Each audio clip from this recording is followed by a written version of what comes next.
साथियों नमस्कार, मैं राजेश लखानी आपके अपने YouTube चैनल पर आपका हार्दिक स्वागत करता हूं। कहते हैं किसी भी ऊपरी मंजिल तक पहुंचने के लिए आपको पहली सीढ़ी पर कदम रखना जरूरी होता है। केंद्रीय विद्यालय में चयन के लंबे सफरनामे को शुरू करने के लिए आज अपन पहली सीढ़ी से अपने सफर को शुरू करते हैं। तो आइए चलते हैं, शुरू करते हैं आज का अपना टॉपिक। और आज का अपना टॉपिक है संख्या। और संख्या टॉपिक के अंतर्गत आज हम पढ़ेंगे उन तमाम संख्याओं की परिभाषाएं, जिसमें सबसे पहले अपने हैं प्राकृत संख्या। किसे कहते हैं प्राकृत संख्या? अर्थात एक से अनंत तक की संख्या को प्राकृत संख्या कहते हैं।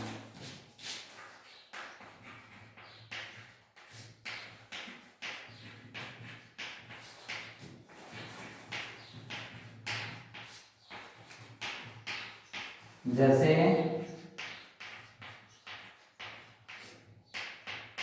1, 2, 3, 4, 5 ये सभी संख्या है वो प्राकृत संख्या कहलाती है।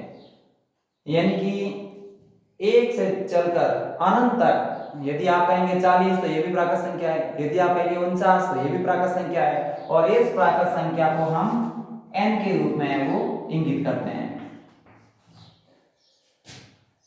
अब इसकी विशेषता जान लेते हैं।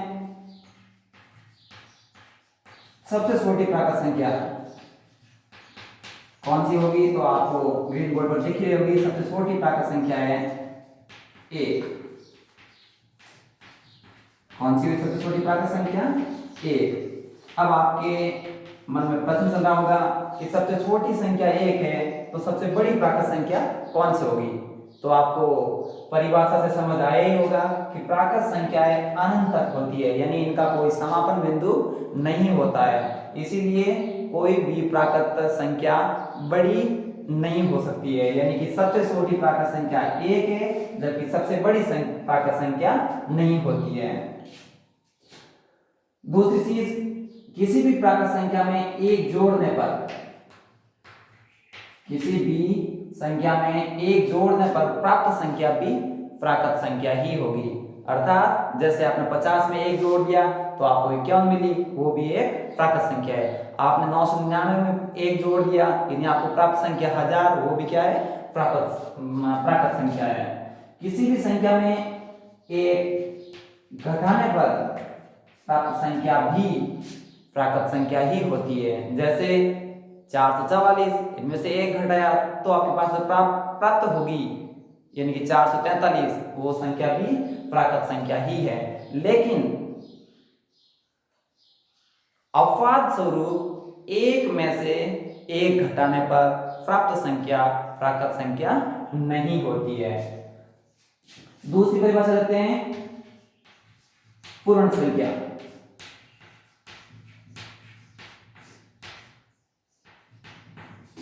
प्राकृत संख्या 1 से शुरू होती है, यानी कि 1 से अनंत तक की संख्या को प्राकृत संख्या कहते हैं। उसी प्रकार 0 से अनंत तक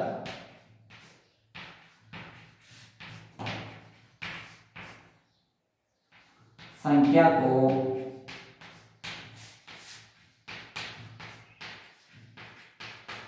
पूर्ण संख्या कहते हैं।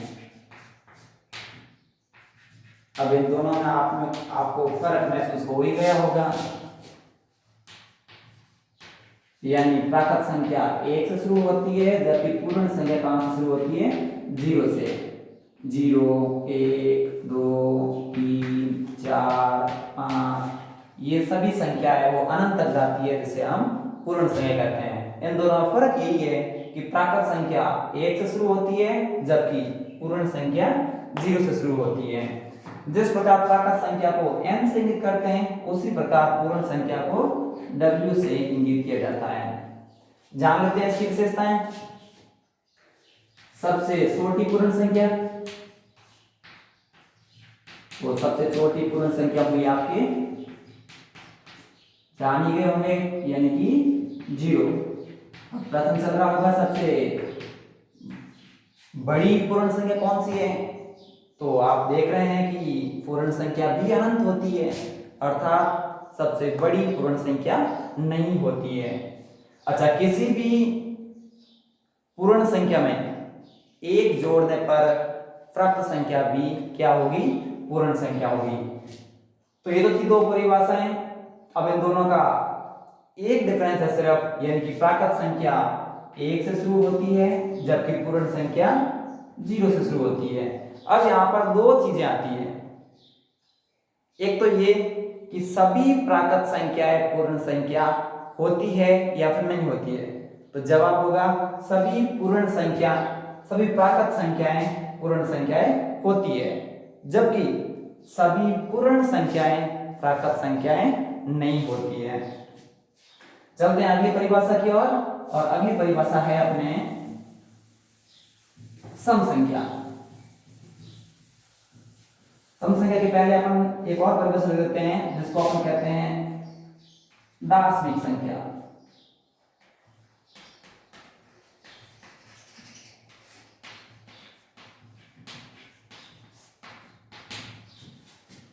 जीरो से 9 तक की संख्या को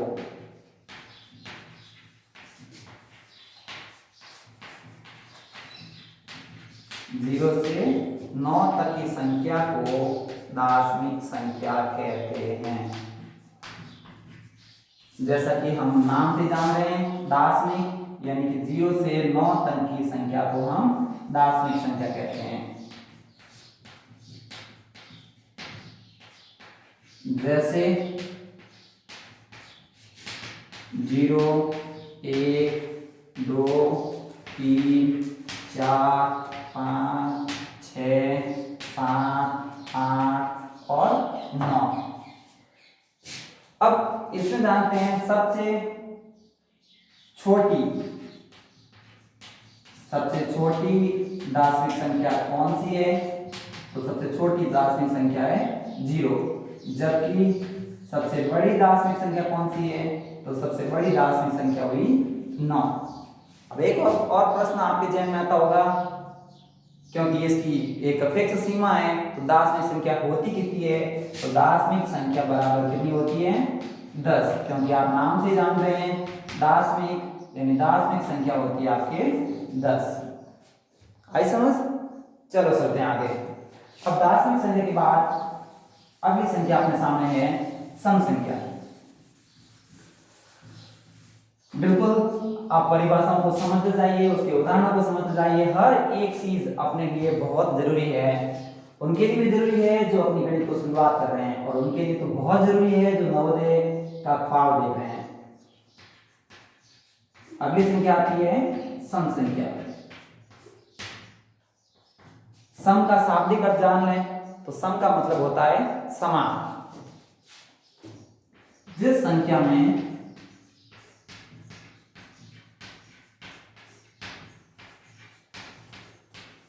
दो का भाग पूरा जाता हो उसे हम क्या कहेंगे? सम संख्या कहते हैं। जिस संख्या में दो का भाग पूरा जाता हो उसे सम संख्या कहते हैं। जैसे 2, 4, 6, 8, 10 और ये भी अनंत तक होती है। कोई भी संख्या जिसमें दो का भाग पूरा जाता है उसे हम सम संख्या कहते हैं। अब जैसे कि एक संख्या बन सकती 510, तो इस चीज में आप भी एक हल्के से संशय में आएंगे कि दो का भाग पूरा तो आपको भाग करके देखना पड़ता है, लेकिन जब पहचान करनी होगी कौन सी संख्या सम है और कौन सी संख्या सम नहीं है, तो उसके लिए इकाई का अंक, इकाई मतलब एक संख्या का पहला अंक, संख्या का पहला अंक, यदि 480 यहाँ पर संख्या है तो इसका पहला अंक कौन सा हुआ? 0। इस अंक को देखना है। किसी भी संख्या का पहला अंक 2, 4, 6, 8 या फिर 0 हो उसे हम सम संख्या कहते हैं, या फिर वो संख्या सम संख्या कहलाएगी और उसकी पहचान हम आराम से कर सकते हैं कि वो संख्या सम ही होगी। अब सबसे छोटी सम संख्या कौन सी है, तो आपको समझ आ रहा है तो पता चल ही गया होगा। सबसे छोटी सम संख्या है 2। अब दूसरा प्रश्न आ रहा होगा सबसे बड़ी सम संख्या कौन सी है, तो इसके लिए जान लें क्योंकि सम संख्या भी क्या होती है, अनंत होती है। इसका मतलब है कि सबसे बड़ी सम संख्या हम ज्ञात नहीं कर पाएंगे। आते हैं अगली में, और अगली परिभाषा है अपनी विषम संख्या।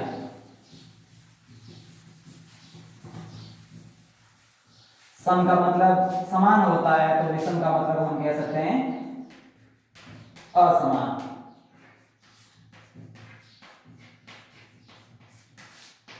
सम संख्या की ठीक उल्टी विषम संख्या होती है, यानी कि जिस संख्या में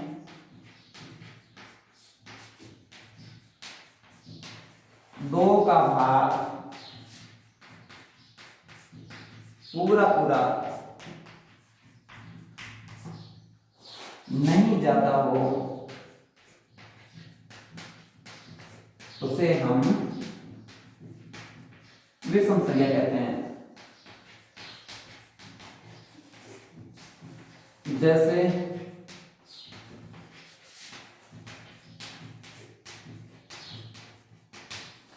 कि 1, 3, 5, 7, 9, 11, 13 और ये भी अनंत तक होती है। अर्थात किसी भी संख्या में यदि 2 का भाग पूरा पूरा नहीं जाता है उसे हम विषम संख्या कहते हैं, और जिसमें 2 का भाग पूरा पूरा जाता है उसे हम सम संख्या कहते हैं। अब सबसे छोटी विषम संख्या कौन है, तो सबसे छोटी विषम संख्या 1 है। तो अब तक अपन ने पढ़ा प्राकृत संख्या, यानी कि 1 से अनंत तक की संख्या को हम प्राकृत संख्या कहते हैं, 0 से अनंत तक की संख्या को हम पूर्ण संख्या कहते हैं, 0 से 9 तक की संख्या को हम दार्शनिक संख्या कहते हैं, और जिस संख्या में 2 का भाग पूरा पूरा जाता है उसे हम सम संख्या कहते हैं, जबकि जिस संख्या में 2 का भाग पूरा पूरा नहीं जाता है उसे हम विषम संख्या कहते हैं। अब अपने सामने अगली संख्या आती है भाज्य और अभाज्य संख्या। तो पहले अपन लेते हैं अभाज्य संख्या। अभाज्य का मतलब आप शाब्दिक रूप से समझ गए होंगे, जिसमें भाग नहीं जा रहा है उसे हम अभाज्य कहेंगे, पर किसका भाग नहीं जा रहा है ये जानना जरूरी है।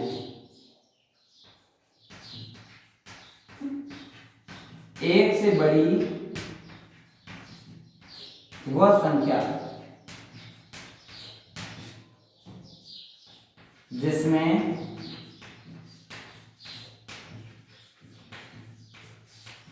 खुद व एक के अलावा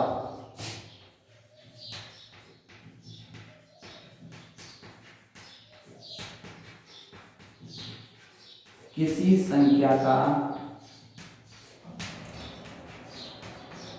भाग नहीं जाता हो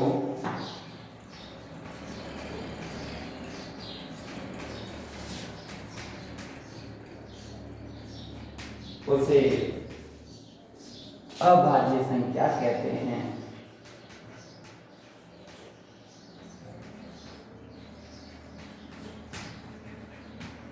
अर्थात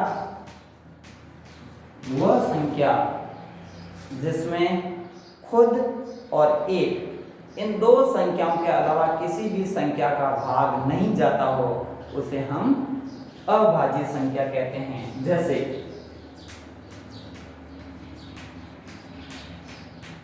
पहले अपन संख्या आती है 1, अब इस परिभाषा में कह रहा है अभाज्य संख्या का नियम कहता है कि 1 से बड़ी वो संख्या जिसमें खुद और एक के अलावा किसी का नहीं जाना चाहिए। तो 1 से बड़ी होनी चाहिए, अर्थात 1 तो होगी नहीं। अब 1 के बाद अपन लेते हैं 2। अब 2 संख्या में एक खुद मतलब 2 का भाग जा रहा है और 1 इनका जा रहा है, इसके अलावा 2 में किसी भी संख्या का भाग नहीं जा रहा है, अर्थात 2 क्या है अभाज्य संख्या है। 2 के बाद में अपन 3 भी ऐसी ही संख्या है जिसमें खुद और 1 के अलावा किसी भी संख्या का भाग नहीं जाता है। 4 है तो 4 खुद और 1 के अलावा 2 का भाग जा रहा है, अर्थात 4 अभाज्य संख्या नहीं है। तो 2, 3, 5 में किसी का नहीं जाता है खुद और 1 के अलावा, 7 में भी नहीं जाता है, 11 में भी नहीं जाता है, 13 में भी नहीं जाता है, 17 में भी नहीं जाता है, 19, 23, 29, 31, 37, 41, 43, 47। तो ये वो संख्या है जिसमें खुद और 1 के अलावा किसी संख्या का भाग